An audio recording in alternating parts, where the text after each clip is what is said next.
everyone, and welcome to our Q2 B2B Strat Chat, where we spend about 30 minutes digging into hot topics, especially pertinent to B2B event marketers.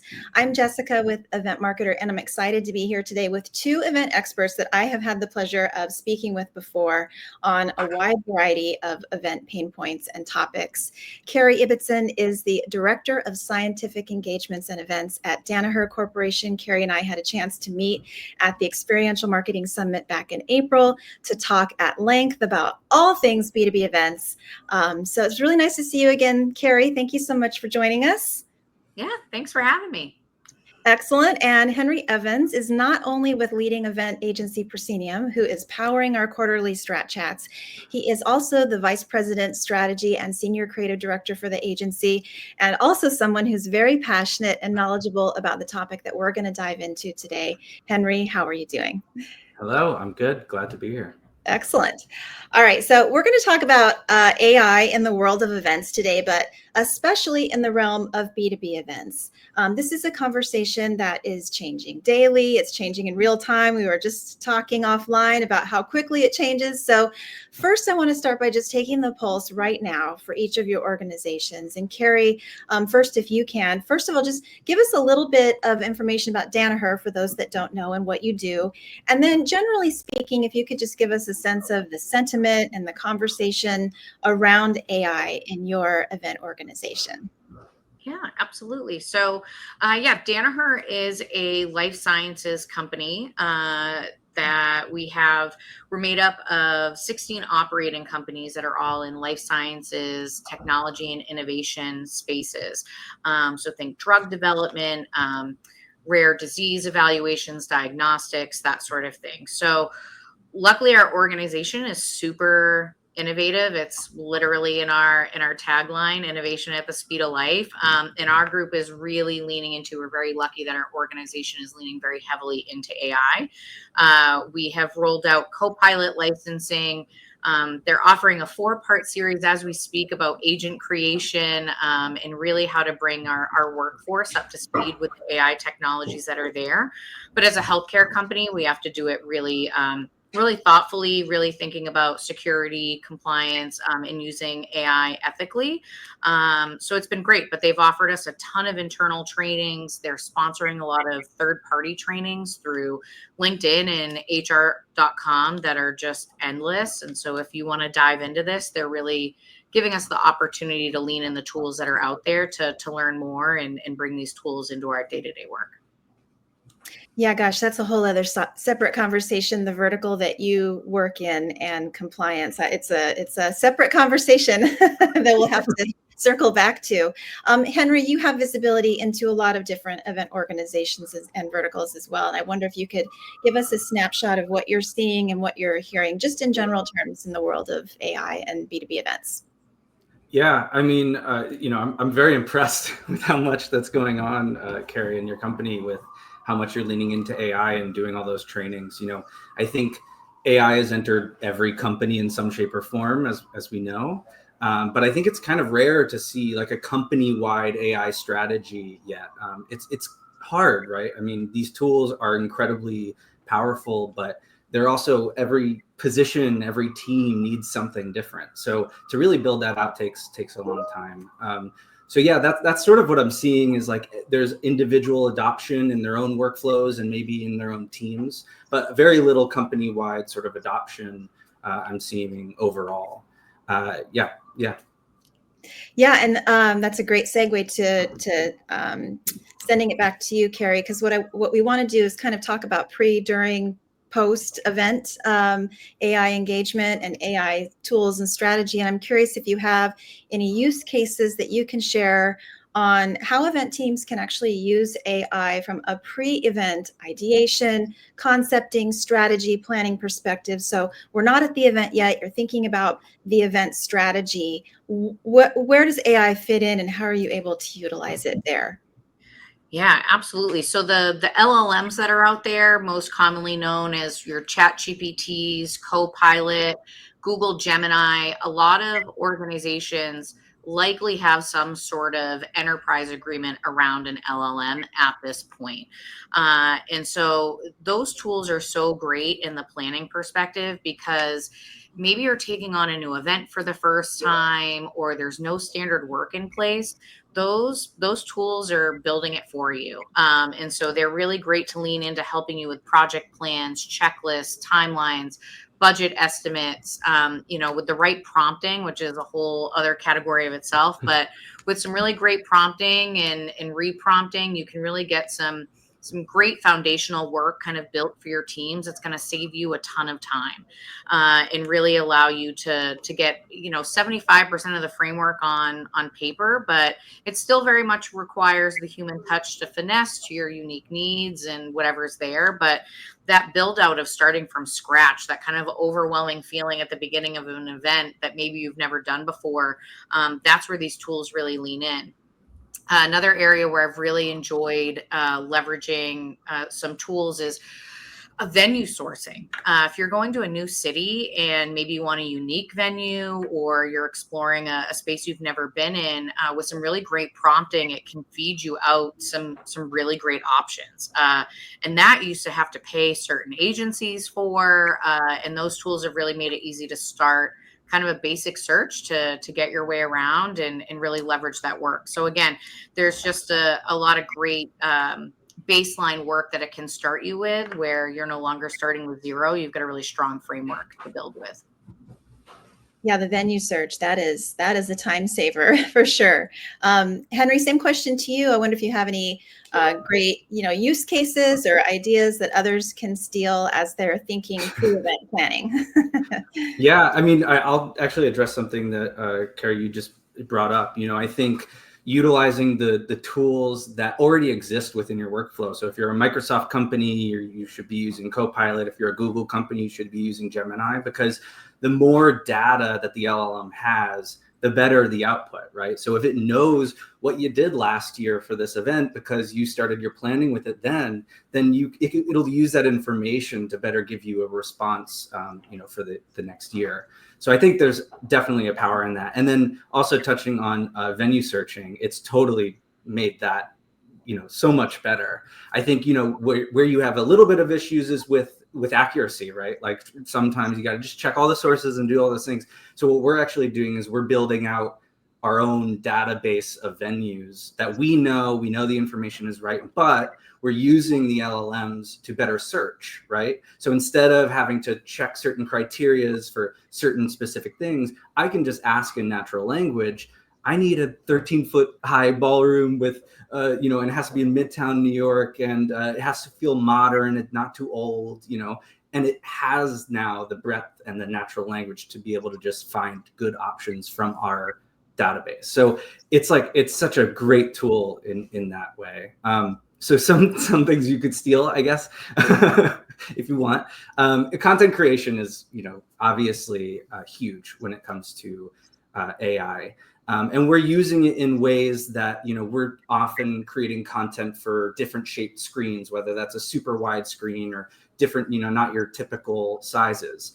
And it's really hard to find and source imagery for stuff like that. So, that it's given us the ability to extend images. It's given us the ability to take images and turn them into videos, which is incredible. You find the perfect image, but you need it to move.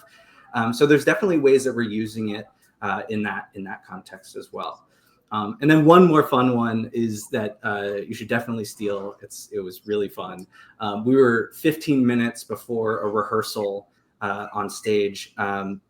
And we decided that we wanted this section to be sort of like a game show theme for that presentation. And we were like, how can we make it feel more like a game show? And so we used something called Suno AI, which is a music building thing. And within 15 minutes, we had a few options of a game show theme song. And the name of the show was literally in the lyrics. It was amazing.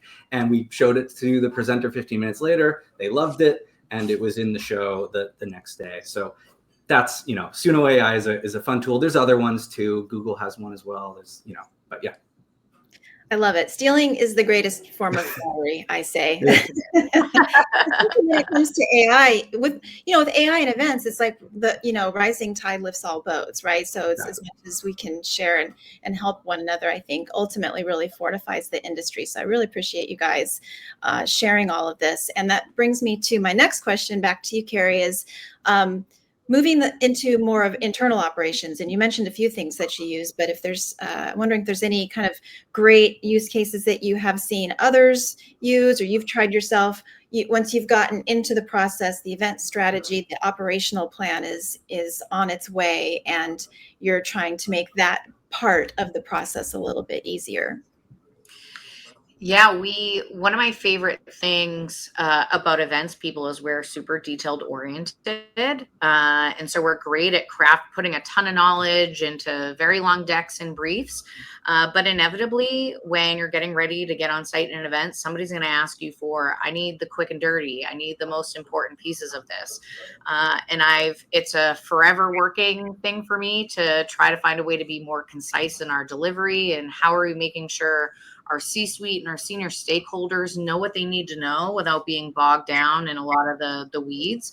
And so I love using our LLMs to help us draft that content, and really focus on some of the key messaging. And it just makes you a better writer and a better communicator.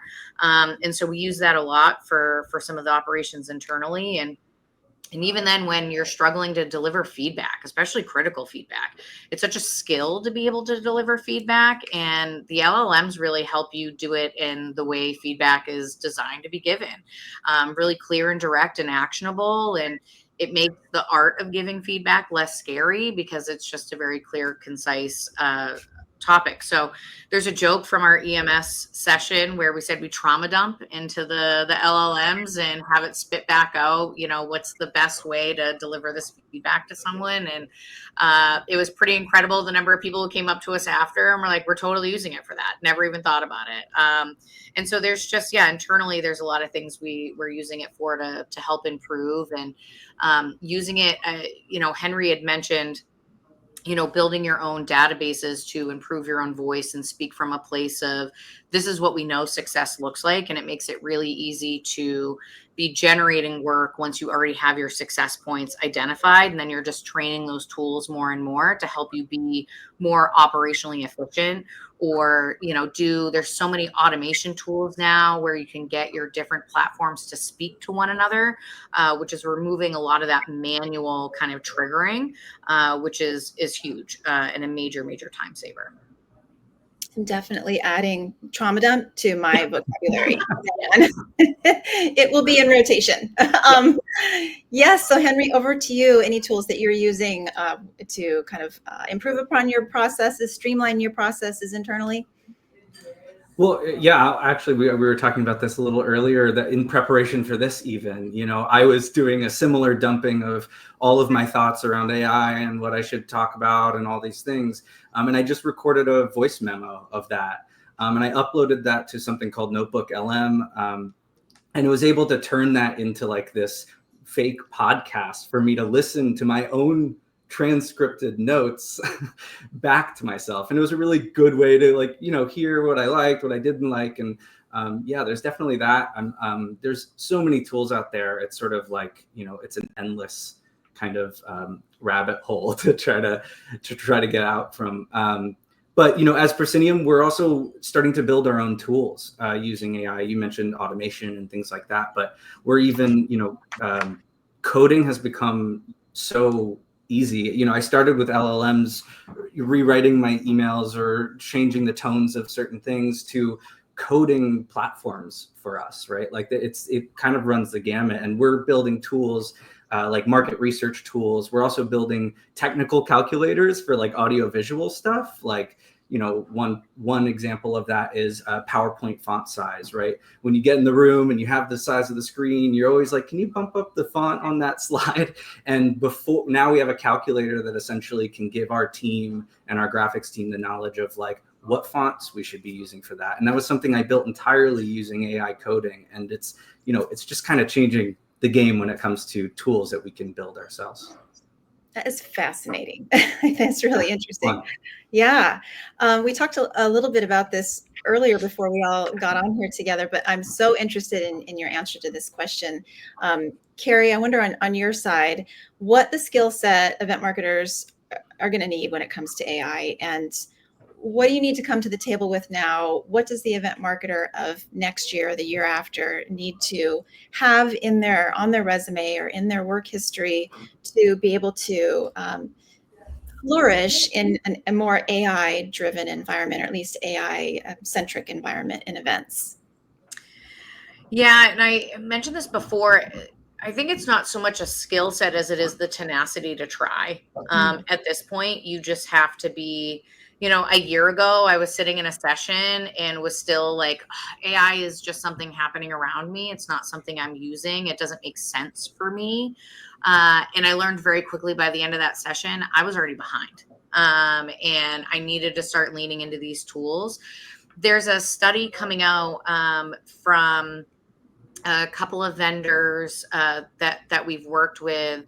I think Ovolio and Live Marketing and the Exhibitor Advocate, and there's a stat in there where they talk about how much time it's saving people, and it's something like a day. So imagine getting a day back in your time, and so you've got to be willing to lean into this technology. You've got to be willing to try the tools, learn more about them, and it really just starts with that first that just put that first prompt in and see what comes back, and like you'll be shocked, and it just unleashes kind of this, oh my gosh, if it can do this, I wonder what happens if I prompt it to do this. And so it's really all about trial and error. And I know as in the future, when I start to look at hiring and bringing people onto my teams, I'm going to want people that are away. I don't need you to know every tool. I don't need you to be an agenetic workflow person, as we were mentioning earlier, but I need to know that I've played around in Copilot. I've used Gemini. I've spent some time looking at these tools, and knowing that you've kind of put some effort into those, I think is going to be really important, because people who are using the tools are going to outpace you. And it's going to be impossible to keep up just because of what these tools are capable of. So really just comes down to the tenacity to try and lean into what's out there. Yeah, good point. Henry, same feeling on your side of things? Yeah, I mean, I couldn't agree more. And I think, there's this idea and this, where we use this word prompt engineering. And I think that's just it's too technical of a term, right? Like in some ways that'll deter people from, they're like, well, that's the first step. What is prompt engineering?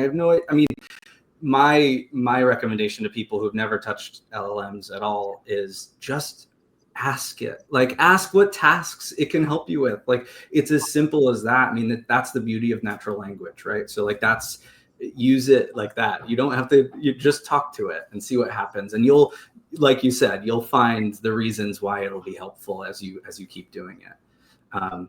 Yeah. I mean, I could speak to a few other, I think it breaks down into 3 categories of like skill developments, and, it's really impacting content creation. And I think expectations for content on those screens or anywhere is going to just keep getting higher and higher. And to be able to keep up with that demand, you're going to have to start using these AI tools to build some content. I also think digital experiences, I said before, whether it's event apps or registration process or engagement tools, those are all things that can be coded pretty easily. So custom apps, personalized apps, these things can be created for events much easier than before. And then the last one is data, right? Like using attendee feedback, analyzing that attendee feedback, and being able to speak with your data. How crazy, that's a crazy concept to me, that I can ask data from a last year's event, what did people think of the Brussels sprouts on Tuesday's dinner? And you might actually find out that someone loved it or hated it, right? It's incredible that you're able to talk with your data in that way. It's truly amazing. So those 3 are like, in my head, are the skills that you need to kind of keep up. Excellent. And I want to circle back and talk a little bit more about personalization, and we will. But Carrie, I want to jump back to kind of our three-part question. We've talked about pre-event planning and strategy. We've talked about process improvement using AI, and I want to jump over to attendee engagement. And Henry, you mentioned apps, which of course are one way and one place where you can personalize, customize, and engage. But I wonder what else you're seeing and doing out there that is impressive or effective, successful way to engage attendees utilizing AI as a way to capture those attention spans, those ever shortening attention spans.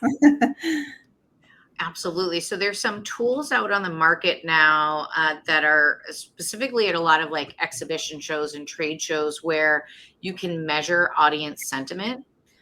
So if you have, a day long's worth of content you're planning to deliver, and you're looking, it's measuring, how people are responding to what you have, and then giving you predictions on what you should focus on to get the sentiment you're driving for. What had eyeballs on the screen? What had people smiling? What had people kind of looking away, distracted? And it's really helping you map like what's landing with the audience. And if you have the right tools, you can be making real-time changes in some of your content that you're presenting on main stages, which is crazy compelling, because we used to wait for surveys after the fact to find out what landed and what didn't land. And so that time to respond to attendees is happening. And then there's a lot, again, as we're thinking about, the natural language tools, if you give it enough context and, this is my audience, I need help writing an intro paragraph that really hooks them in, drives them to do X, Y, and Z thing, it's going to develop content for you that it's think is going to drive that action. And it's just compelling stuff. It knows your audience almost better than you do, based on, obviously what it's scraping on the back end, but helps you create content and speak a language to them that they need to hear to be, engaged. And is super personalized. Whether you're speaking to scientists or C-suite, somebody super technical, it's going to help you identify the right language to engage them into the content that you're creating.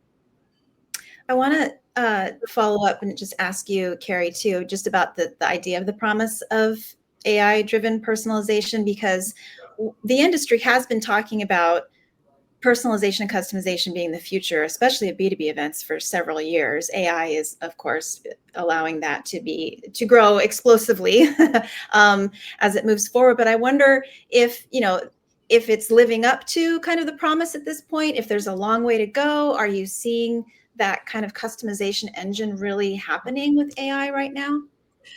I think it's a buzzword. It sounds really compelling because we know people want personalized storytelling. That's how you engage them. So it's a really easy hook that you're going to hear. Again, maybe they're using their LLM to use that as their hook, but there's a lot of the tools out there talking about it. I think a lot about registration and a lot of the matchmaking you're hearing about in hosted buyer situations or networking meetings. And this is one of those cases for me where you really still need to remember that AI is very much that garbage in, garbage out mentality. It's only as smart as what's feeding it. And so if you have a platform where you're doing matchmaking, but you're allowing, a vendor set to mark, we apply to every category, the matchmaking is only as good as the data that's behind it. And so I've been at a couple of events where I've indicated, I want to meet with these people, but again, the data going in isn't properly managed or properly, scrubbed. So the AI is still only going to give you as good of matches as what the data is filtering in the backside. And again, for your attendees, they need to be really specific about what they're looking for. The more information, the more context, the better these tools are. So I think the possibility is there. I don't know that we have fully baked it to where it needs to be. There's definitely some room for improvement. But as we refine that, I think it only is going to get better and allow us to truly personalize experiences and content and matchmaking and networking in a way that these people find super valuable. But I think we're still early days a bit. Yeah, Henry, you're nodding. I wonder if that resonates with you. And then my other question for you is there kind of a way as an event marketing organization to look at AI and engagement and personalization in terms of what's really low-hanging fruit, what's something we could do fairly easily, and then what is a more involved idea or solution that event marketers could consider. Yeah, I'm not entirely sure this is going to answer that exactly, but let me try. Go for it. So, I mean, I think what I sort of spoke about before is AI is basically empowering us to be able to create super custom digital experiences. And I think what that does is allows us to really innovate in the ways that we want to. So yeah, I agree with you, Carrie. Like, I have not been able to find the right solution to get the right data from registration or whatever to get those matchmakings and those networking sessions to really work really well. And so we have an event next week, and I've been actually building a welcome screen that when they walk in through facial recognition, it knows who they are. It has their profiles. It brings that profile up. It speaks to them. The avatar speaks to them. It's a little creepy, but it's cool. And then it asks you questions, and it says, what do you want to know about? And I think that this one-on-one conversation between you and an avatar, this AI thing, can pull so much more rich data out of each attendee that then can be used to do better matchmaking. So for instance, the matchmaking is being made not just about the response that you're having, it's how you're responding. If you're quick to respond and you only have one sentence in your response, maybe you only want a 5-minute meeting per person. If you are a little bit more and you talk a lot and whatever, then maybe you're a person that needs a 20-minute meeting with these people, right? So I think it's that level of personalization that I have not seen out there in the market, and is the reason why I'm using AI to code it and building these out for this event next week. Low-hanging fruit. That's a little bit more convoluted with the facial recognition and all that stuff. But this was a simple thing, again, built from scratch, right? This is an AI-driven cocktail generator. So next week, they will scan a QR code. They will fill out a bunch of questions about their taste profile, but also a little bit more about them and their company or whatever. And what will output is a cocktail that is very specific to their taste. And in the details of the description, it'll mention their company or some of the things that they put in there as well. So it's super personalized, all for fun, but gets people talking, and it's just a fun activity. And again, something completely built from scratch using AI, and using AI on the back end to actually do that, like, what does this person want to drink kind of thing. It's a little more complicated than that, but that's basically what's happening. Yeah, don't underestimate the power of a good drink experience at an event, Exactly. right? It's key. You're also making me think that the bumper sticker for this period in the event industry should be, it's a little creepy, but cool. Like, oh yeah, a little creepy, but cool. Try it. Exactly. We're almost out of time. So Carrie, I want to let you have the last word, because I hope I'm not putting you on the spot, but you mentioned that there was a great quote about AI and the possibility of it taking your job as an event marketer. And I wondered if you wouldn't mind just sharing that again. Yeah, absolutely. It's a professor, and I feel terrible. I should have done better and wrote his name down, but he's a Harvard Business School professor. And the culmination of his quote is basically like, AI is not going to take your job, but people who use AI will. And I think that's just really underscores where we are with this right now and where we're headed. And is there a land far off where there's robots doing it for us? I don't know. I don't want to think about that, but at a minimum, we definitely just, again, leaning into the tools and the efficiencies that it finds. It's super important. So yeah, really hit home for me. Excellent. Thank you for sharing that. I think that was, it's a great way to put it. Yeah, gosh, our 30 minutes has flown by together. I want to say thank you, Carrie. Thank you, Henry, so much for nerding out with us on this topic. I know it changes we Anytime. probably need to do it again next week, right? Because It'll all be There'll different. be there'll be changes by then, right? Yes. Yeah, so we should do it more often. I want to say thank you to Proscenium for supporting our Strat chats every quarter. And I want to thank everyone who joined us and watched us live. And of course, you can catch us on demand and watch the conversation again anytime. We'll be back again next quarter with another B2B Strat chat for all things B2B event marketing. And thanks, everybody. Have a great day. Bye. Thank you. Thank you.